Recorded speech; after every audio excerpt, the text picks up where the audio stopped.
So in this question, you decide to tell your fortune by drawing two cards from a standard deck of 52 cards. What is the probability of drawing two cards of the same suit in a row? The cards are not replaced in the deck. So the first draw, you're going to choose a diamond, a heart, a spade, or a club. That's guaranteed you're going to pick one of those four. What's important then is the second card you draw. So if you draw a diamond first time, then there's going to be the probability of drawing another diamond will be equal to the number of events that are possible, number of diamonds that can be drawn, which is going to be 12 because there were 13, now we're down to 12. And out of the total possible events, which is going to be, you choose 51 cards because the first card has already been selected. So we went from 52 to 51 cards. So that means the probability of drawing a diamond and then another diamond is 12 over 51, just as if you draw a heart and then another heart, it would be 12 over 51. A spade and another spade would be 12 over 51. A club and another club would be 12 over 51.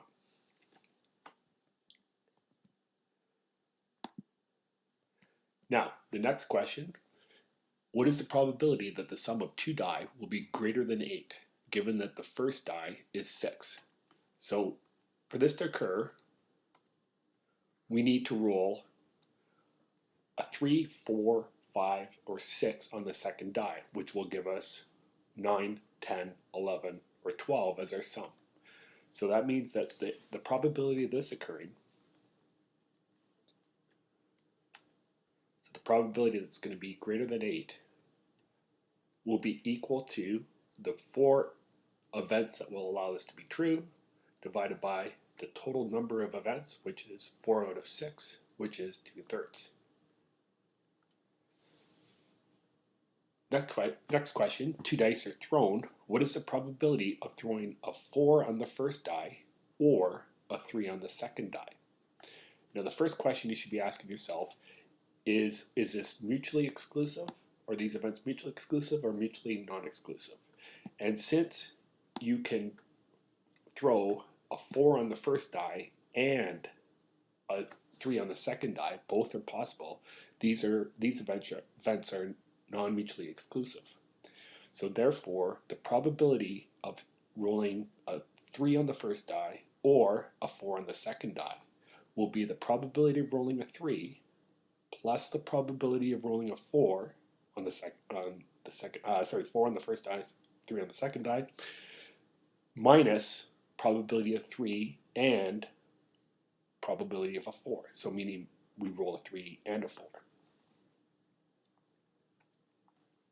So this is going to be equal to probability of rolling a 3 on, I should really have this backwards, it should be, this is our second die, so it's 1 over 6 plus the probability of rolling a 4 on the first die is 1 over 6 minus, now the probability of rolling a 4 on the first die and a 3 on the second die, there's one chance that one event that occurs out of 36 possibilities when you roll two die. So when we find the common denominator, so this is 6 over 36 plus 6 over 36 minus 1 over 36 is equal to 11/36. So that'll be the probability of rolling a 4 on the first die and or a 3 on the second die.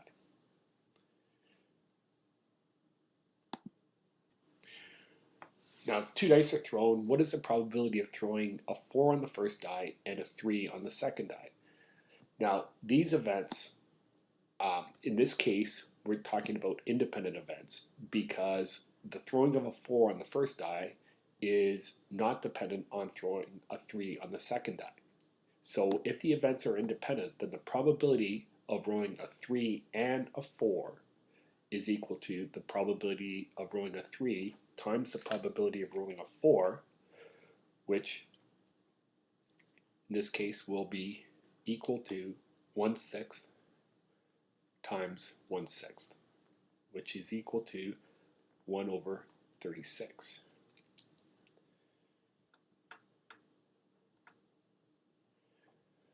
Next question. A piggy bank contains 2 quarters, 3 dimes, 4 nickels, and 5 pennies. One coin is removed at random. What is the probability that the coin is a dime or a nickel? Now in this case, these events are mutually exclusive because you cannot draw a dime and a nickel at the same time because you're either going to draw a dime or a nickel.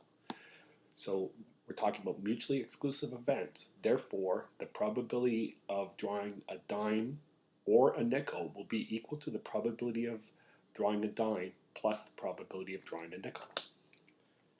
And so you'll notice that that's a little bit different than when they're non-mutually exclusive, like back in question 3. So this is equal to the probability of drawing a dime will be 3 possible ways of drawing a dime out of a total of 9 plus 5, so that would be 14 ways you can choose the coins. Plus the number of ways we can choose a nickel will be 4 ways of choosing a nickel out of a total possibility of 14. Our total set is 14. So this is going to be 7 out of 14, which is equal to 1/2, or a 50% probability of drawing either a dime or a nickel when you draw one coin out of the container.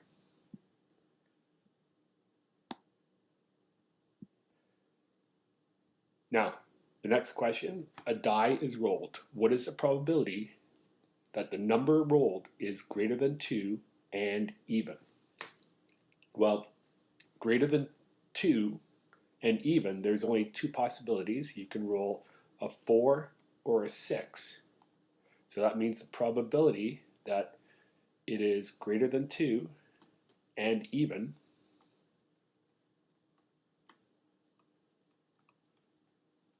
would be 2 out of 6 possibilities, which is equal to 1/3.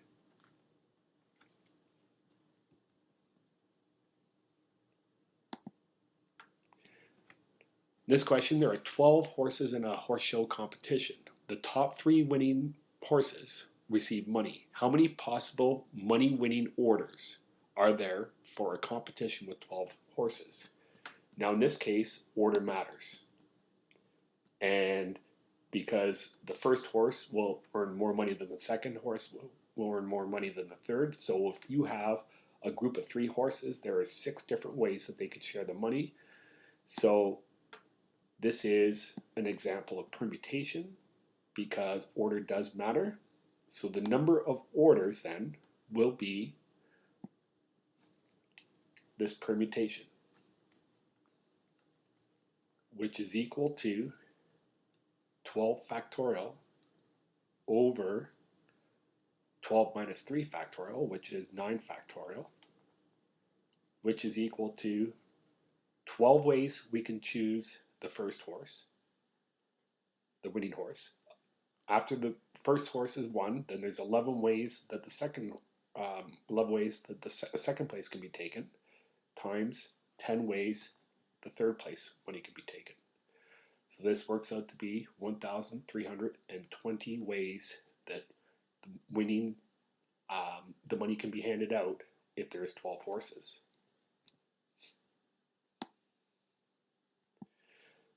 If the letters in the word triangle are arranged at random, find the probability that the first letter is an A. Now, this is a permutation because obviously order matters. The way the letters are arranged in a word are important. And the probability that A is first, well, A is automatically got to be number 1.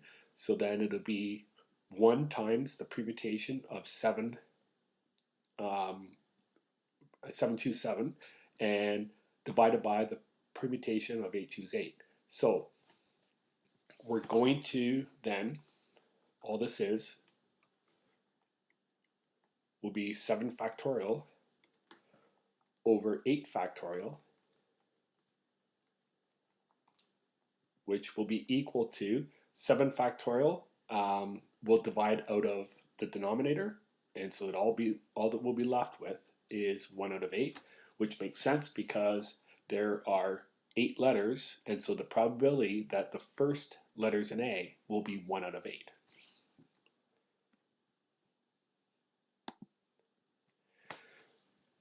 This question, how many ways can a committee be formed consisting of 3 men and 2 women selected from 7 men and 10 women? Now, again, this is always important you identify that order here is not important because we aren't saying that there's a president, vice president, a secretary, anything like that. So these are just 3 committee members. So order is not important. So we're dealing with a combination here. And the number of committees that we can form will be